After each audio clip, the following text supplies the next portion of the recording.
Hello there, welcome to another episode of World of Tanks with Ngani Titan, and in this one we're having a look at the T-71 Lycan.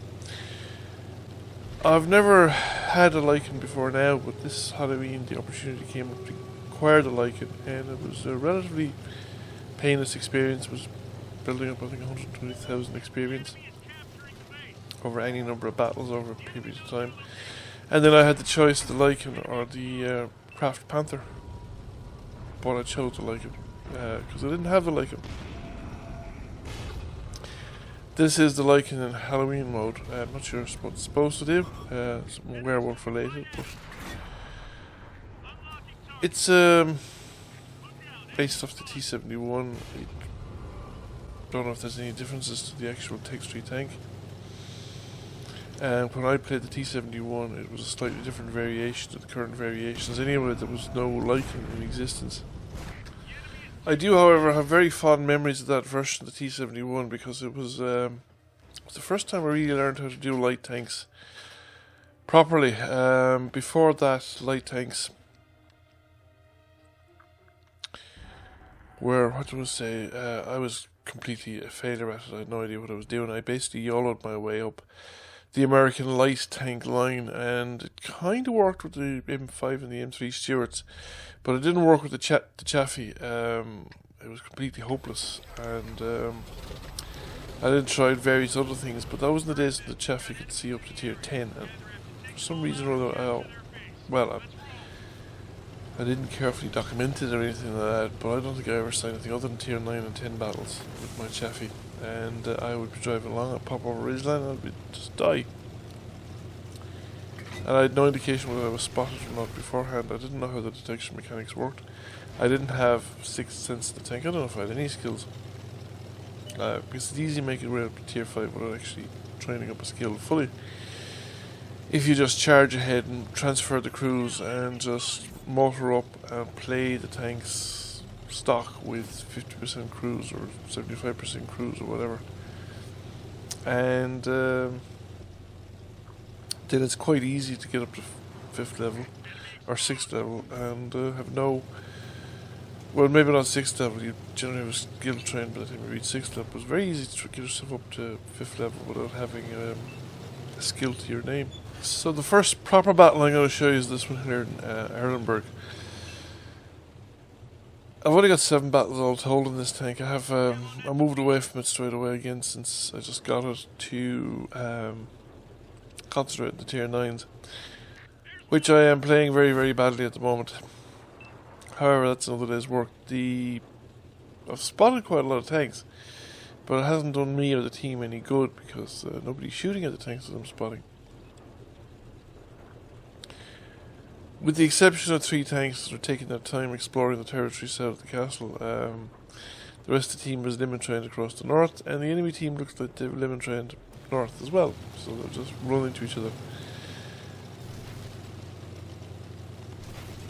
Our team are being cautious, so it's hard to say who the advantage would be. Generally I think the cautious team will lose if they're given the time. Anyhow, I'm sick of standing at the bush at the edge of the bridge, so I'm going to start making my own fun, and hopefully these guys behind me will be in a position to shoot something if I spot it. If not, I can always run away, I suppose. I come up here to the bush. I'm not detected. I had spotted the artillery, but I didn't notice, and I thought maybe I could help that light tank up there. He's on a T-71, but the Tech-3 version. And he's not in good shape because he's been pushing the corner and doing offensive tanking that he shouldn't be doing in a light tank, leading the charge.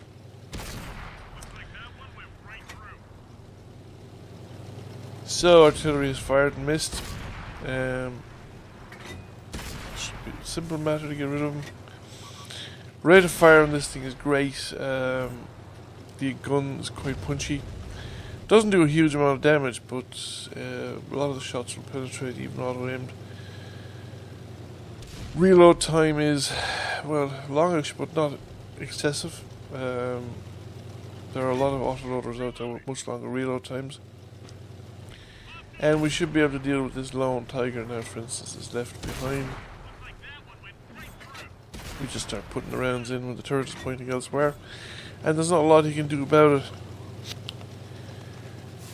And we wait for the reload again.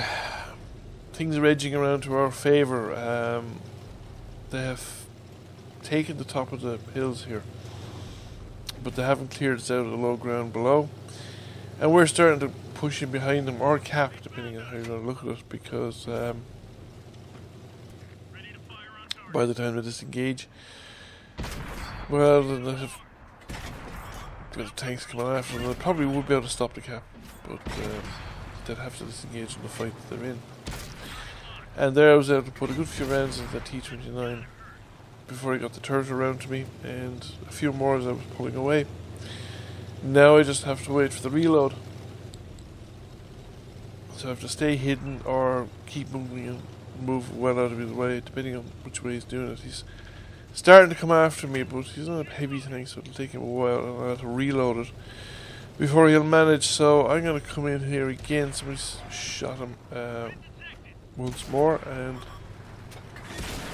I think I wait too. Should we say I wait far too early, and then don't hang around the back of the tank long enough. Probably much more effective.